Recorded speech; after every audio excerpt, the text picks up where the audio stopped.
All right, everybody, just want to bring you up on a quick early morning stream. This is being done live, but it's not being done well under my supervision. This is a streaming image from my actual print farm itself while I am at work. Enjoy, gentlemen, enjoy.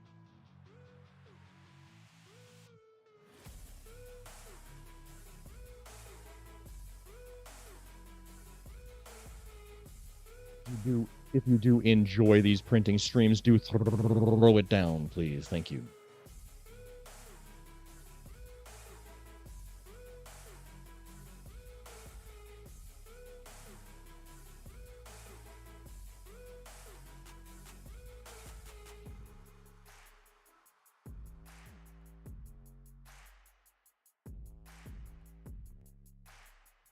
You're wondering why is this guy just showing us his 3D printer absolutely going dumb while he is at the work site making the daily dollar? It is because YouTube has told me in no uncertain terms that if I do not stream and post shorts, my channel will die. So here we are. Enjoy, boys. There will be more traditional streams with massive hundreds of dollars worth of value giveaways coming up soon. Mr. Bill, I see you. Boy, good morning.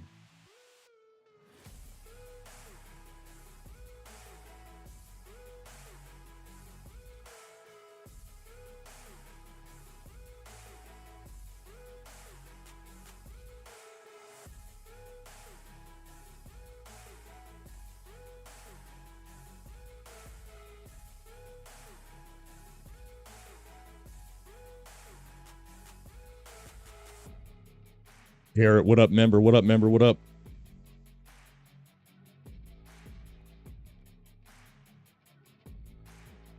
Quick note for any of you gentlemen tuning in at this moment, please do feel free to throw down any questions you may have as far as what you are seeing. I am a plethora of knowledge available to you, the budding 3D printers of the YouTube.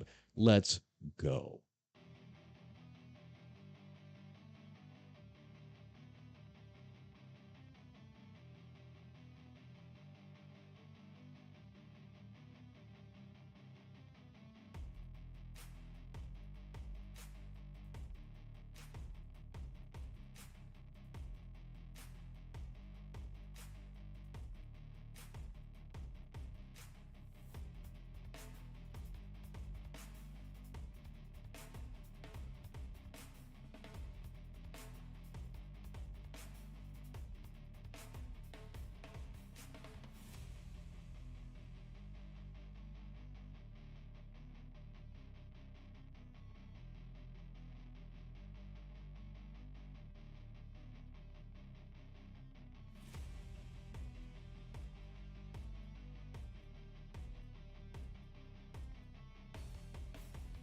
Good morning, Tank. Good morning. Good to see you here, brother.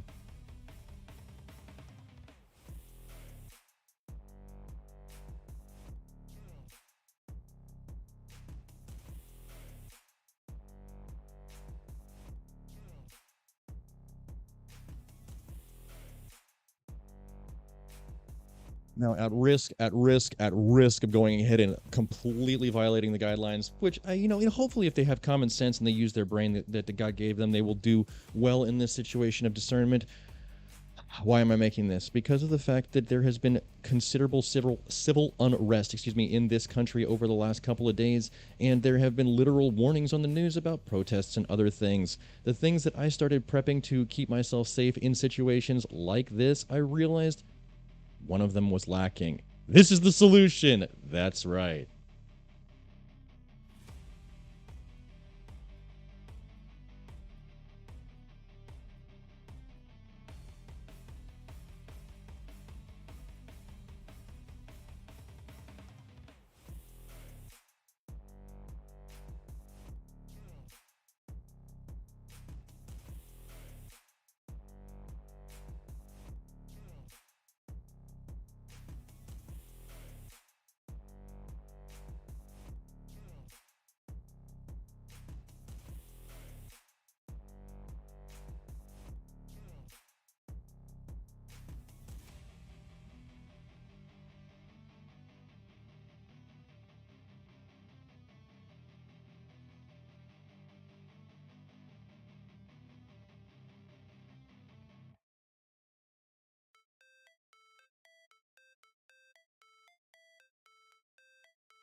I've seen that, my good brother. I have seen that. Definitely have. But you know what? The pockets are thin right now just after Christmas, so I don't have one like that. Legend Shooter 1721. What up? What up?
Probably gonna go ahead and let this stream run for about 30 solid minutes here, guys. We got about 12 minutes on the clock so far. If you guys are enjoying it, make sure you give it a big thumbs up. We will be going back to the traditional Air Gun Underground streams very, very soon.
Grim, I see you, brother. I see you, Blitz Gang.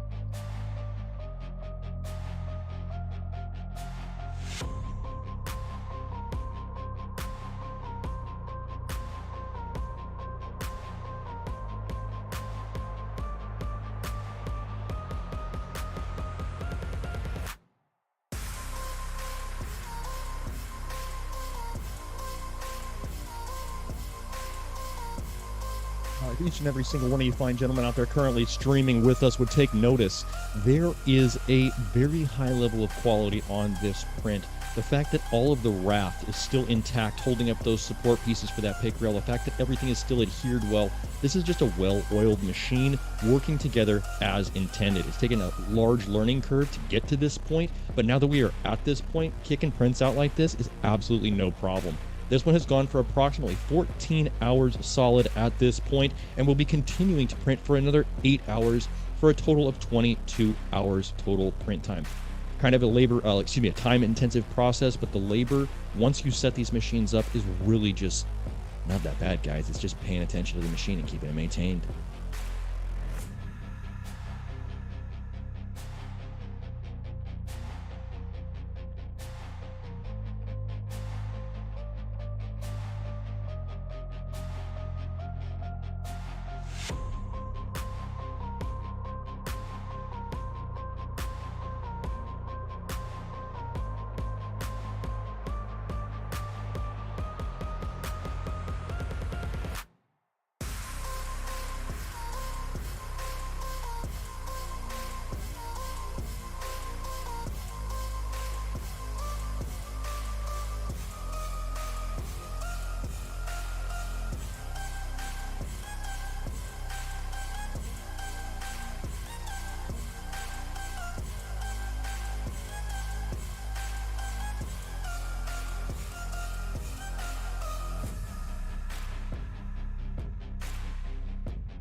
Please throw down right now in the chat hashtag haunted, HAUNTED, if the next time I stream you guys want to see me eat Packy's Haunted Ghost Pepper Chips. That's right, the makers of the One Chip Challenge shit, they are absolutely on fire. If you guys want to see the Packy's Haunted Ghost Pepper Chips Challenge, let's get haunted down in the comments right now.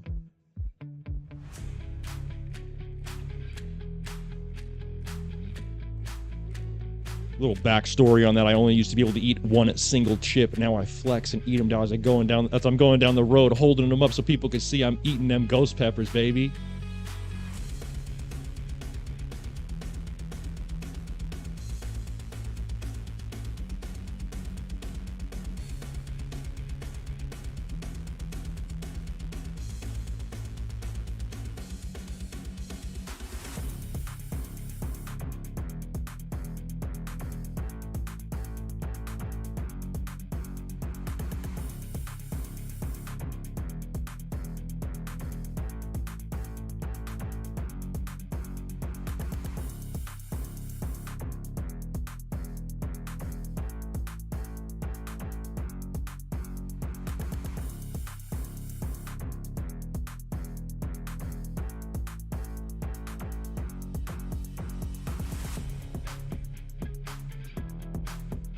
One of the other key factors of success that you might notice as far as the printer is concerned, do you see all of the small printed bunnies? One is the top right-hand corner of your screen, one is at the bottom left-hand corner of your screen, one is at the bottom right-hand corner of your screen, and then hiding way off in the back, we got bunny number 4.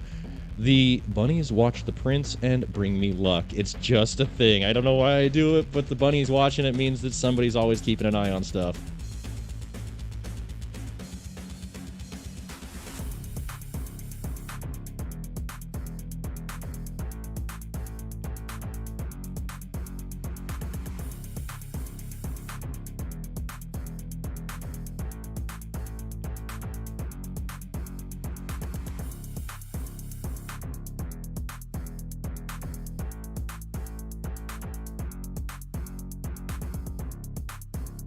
Quick shout out to every single person here in the chat right now. Even though I do see some new faces in the chat, I absolutely can't thank the old friends that I also see joining us this morning on the print stream. Thank you very much for joining us, all you OGs out there.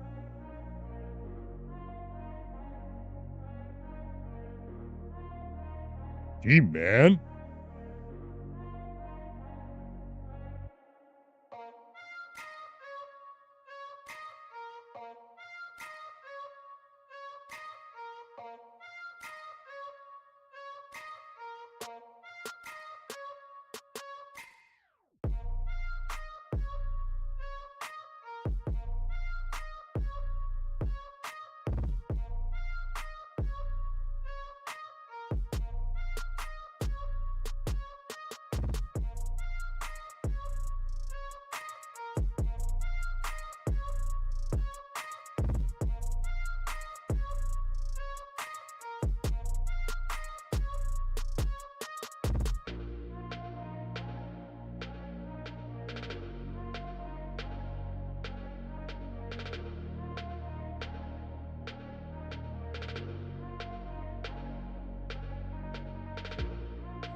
Dreaming you just threw out the magic question, the conversation starter, as it were. Now, many of you might be familiar with the Razorback rail kits that I go ahead and produce for not only the S45, but also the Hats on Blitz. Great, great, great accessories.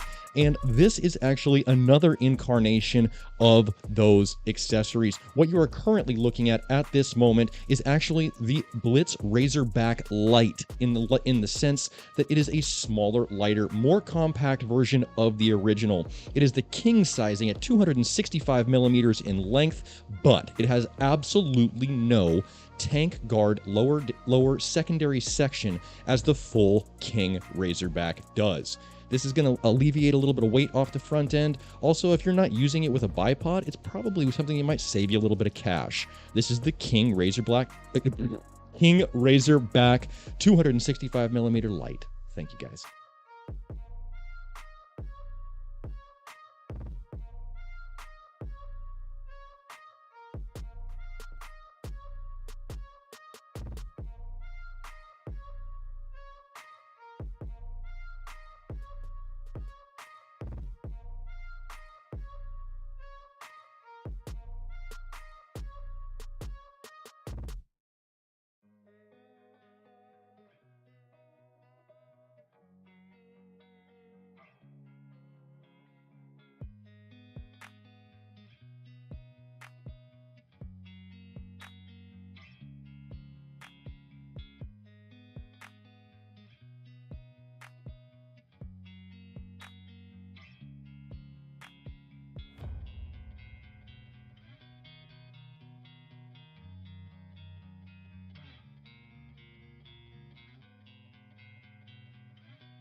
Jim Evans, I do see you, my guy. You know what? In response to that, I would say that the FDM style of printers that you are currently looking at is far superior to the resin curing style of printers. The only reason those sometimes come out with a less printy look is because of the fact that they are cured under a UV light after the fact that the resin has gone down. It is a good way to get your foot in the door, but as far as actual like industrial style 3D printing that will hold up in the field, FDM is really just going to be the way to go. Having said that, additionally, the smoothness of your print is dictated by pretty much almost 100% of your slicer settings. I have a machine that's almost 10 years old that I do a lot of my prototyping on, and it's in my garage. And that 10-year-old machine still rips out prints, no problem, when my slicer settings are good. If you try and go too aggressive and make your layers too tall, it will absolutely look banded in the sense that you will get that ring type look that printers kind of generate when they put together a part. But having said that, if you cut the layer height down, if you pay attention to your settings, and you really level that bed the way it ought to be leveled, you're going to end up with some good quality prints. Final note on that, you got to embrace the print, bro. You got to embrace the print. If this was billet aluminum, it's a $500 fucking rail. But based on the fact that it's, PLA, thermoplastic, carbon fiber, whatever the case may be, whatever you're printing with that day, this is much more cost effective and financially reachable for the general public. Thank you very much for the comment, Jim Evans. I'm very grateful for your presence here. Tank, just moving right on down the line to your question here. How tall is the Access print? This is one of my smallest machines, and it will only do 270 millimeters in axis height. However, I am looking towards making the upgraded gantry move to the 300 millimeter height for this one, and both machines on the left and the right of this one actually do go to the full 300 millimeter height as well.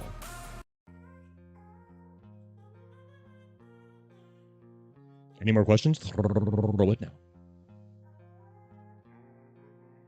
Did I have flooding damage? Fuck, dude, I did. Low key, my flood damage, I had significant standing water in my backyard and had to pump out my backyard, and I didn't make a video of it because I didn't think anybody would give a shit, but it was a very soggy, very arduous, very worrisome couple of weeks. Thank you for checking in, G-Man.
I hope you guys can tell by that quick left and right pan that the amount of playing that this channel is doing this year is 0.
G-Man. You are an MVP in this chat today, my guy. You are an absolute MVP in this chat today, my guy. I will say this. Let me hit my sidechain button. So, I would say that I treat these worse than any sweatshop employee has ever been treated in the history of the world. There is never a break time. Never a break time for these printers. They don't need food, they don't need water, they don't need light. I will put them in complete darkness overnight. I wait for the point where my alarm clock goes off, and I will check them in the morning. There's absolutely no downtime. 100% duty cycle. As soon as one printer finishes, the next order is absolutely going online. Here's why. It's because there's like a week-long waiting list to get any of my items. I absolutely never expected in my entire life to have something so popular pretty much explode overnight, right? So there's a week-long waiting list, and based on that week-long waiting list for most items on most prints, they never rest. I have run 5+ printers almost 24/7 since mid-October when you guys saw me like disappear into the Matrix for a month. That's what happened. That's really what happened. It's never quit. I can't get ahead of the list. The list continues to grow, and I can't thank each and every one of you enough for that fact.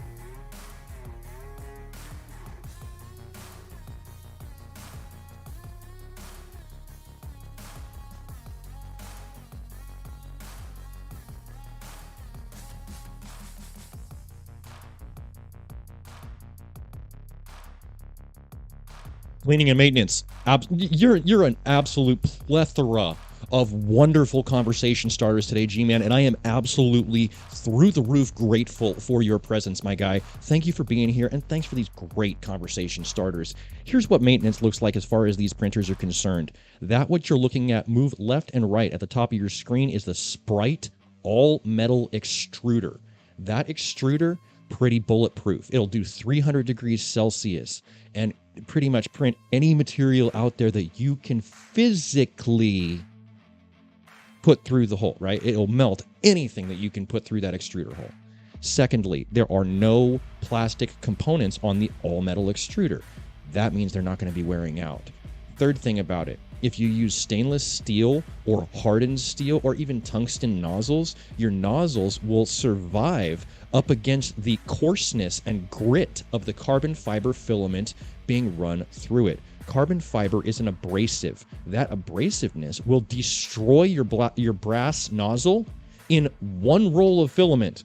One roll of filament will destroy a brass nozzle. You'll lose so much z-axis height the second you within one roll. It's crazy. What's the point? All you really got to do as far as maintenance, other than that which I've already stated, is going to be very basic inspections of the tracks.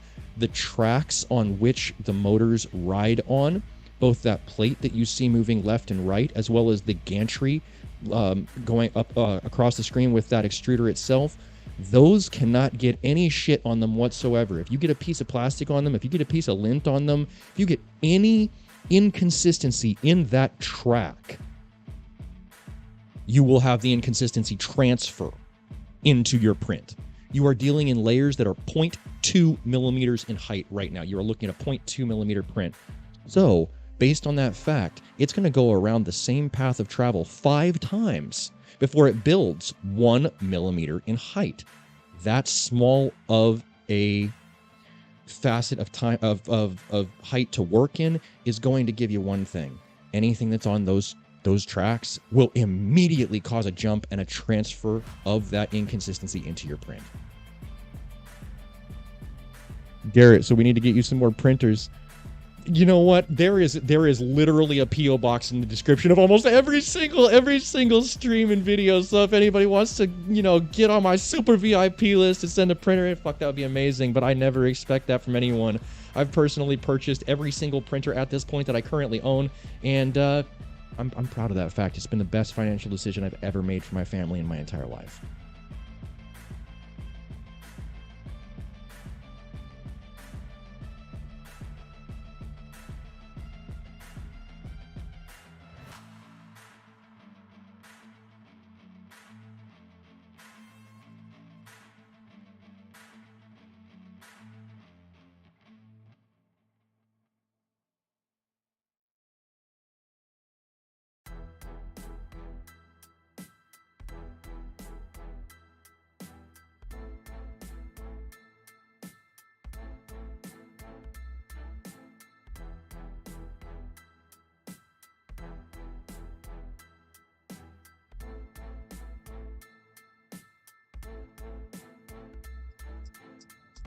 G-Man, you are seeing the forest through the trees, brother. Your experience and wisdom is shining right now in the chat. So the print room is almost like a clean room. Absolutely. What you cannot see directly behind the camera itself, exactly behind the viewfinder, and pretty much leaning up against the tripod, is the isolation chamber for these printers. There is a completely isolated section of the room under a negative pressure due to an exhaust fan with a carbon filter, taking care of any of those plastic fumes that might be generated when you print. Do not fail to realize you are creating benzene gas when you extrude PLA filament. This is not that difficult, but there are things you have to watch out for. So, long story short, all of my printers do sit inside of a plastic sheeted containment. That plastic sheeted containment is constantly under a negative pressure based on the exhaust fan, and all airflow is filtered through an active carbon charcoal filter. That gives me a pretty good feeling based on the air changes in the room itself, that I'm getting rid of everything that could potentially be a negative or a toxic to me as the user. And it's also going ahead and isolating all of the dirt, dust, grit, and grime of the outside world from my prints, right? The cleaner of it. It's like a transmission shop. If you've ever been to a transmission shop, those guys are meticulous because the actual fluid is part of what transfers energy to get you down the road. If anything is in the way of any piece of that transmission, dust in between the clutch plates, anything like that, you will not get correct function. Pretty much the same thing when it comes down to printing. If you get a bunch of ambient dust on your prints, in your prints, on your filaments, it's just going to translate to a shitty print. Do you need a computer to run those? Do you take custom orders like a P-Rod foregrip? Absolutely. Tank the exploding tree rat. I'm going to go ahead and drop my email for you to contact me right now. Garrett Gallant, do you need a computer to run those? You do not need a computer to run them. You need a computer to generate this sliced G-code file that the printer will read. Once you generate that G-code, it is literally a simple matter of putting the G-code on the tablet, the Clipper tablet that runs all of the printers in this room. And that printer tablet will absolutely finish the entire process at that point. Once you generate your G-code and the G-code is fed into the Creality Sonic Pad tablet, that Sonic Pad tablet then disperses that G-code to the printer that you are working with and creates your item. It's, honestly, I'm still blown away by this. This is Star Trek replicator stuff to me. This is 100% Star Trek replicator stuff to me, and these robot machines, these Genie machines, still absolutely fascinate me to this day.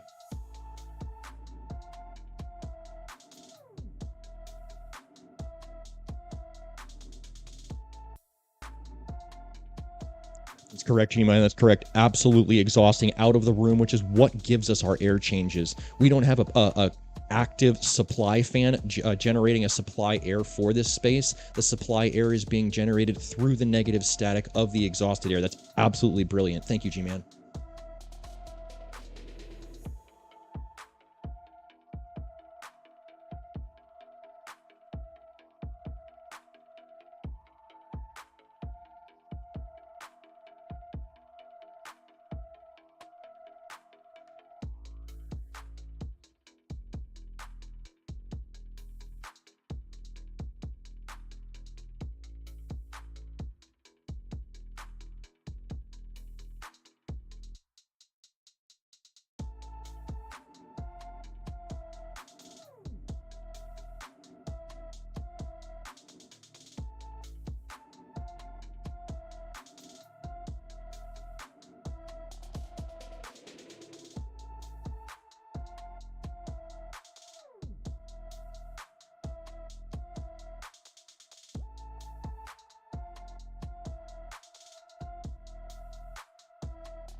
Great question, Jim. Great question, Jim. What we're looking at as far as cost per machine, we're looking at about $40 per roll of filament, depending on what day of the week you get it on, the phases of the moon, and the sales that you end up coming across. The machine itself that you are looking at right now, that is a $500 machine that you can get on sale as low as $399 on Amazon if you get it at the right time. That $399 price is bare bones. If you see an Ender S1 Pro at $399, that is the rock bottom price. The machines on the left and right hand side of it are the Plus machines, Ender S1 Plus. Those are $550, but you can see them all the way down at $429 on the rock bottom Amazon price when they do their sales. And they do them, right? We got President's Day coming up. Probably see some price drops at that point. For less than $500, typically on the right day, you can end up with a sick, absolutely bulletproof printer, exactly like the one you see in front of you, as well as the roll of filament to feed it. And you need nothing other than that filament and this printer to go ahead and get started. It's going to come with everything you need, including a blank SD card that has the calibration prints on it, like the bunnies you see. It's got everything you need, including spare parts, micro switches, tools to work on this shit with, and an extra nozzle. I'm telling you guys, as far as getting into the print game is concerned, Creality, Ender 3 S1 Pro, and Ender 3 S1 Plus for getting your foot in the door, man. I knew nothing about 3D printing before I bought these machines, and now I consider myself like high on the hog as far as knowledge base is concerned. This shit is very intuitive.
All right, gentlemen. Well, we've gone ahead and gone almost 50% over the initial estimate that I set with you, gentlemen, as far as doing a 30-minute stream this morning. We are all the way to the 48-minute mark right now, and I think it's going to be a great place to go ahead and end things for the morning. If you like this video, give it a thumbs up. You want to see more content like this, make sure you subscribe for more with that notifications button so you can stay current on the channel as well as when these videos come out. If y'all really like this video, make sure you share it so that somebody else can see it. And I'll catch you boys in the next one.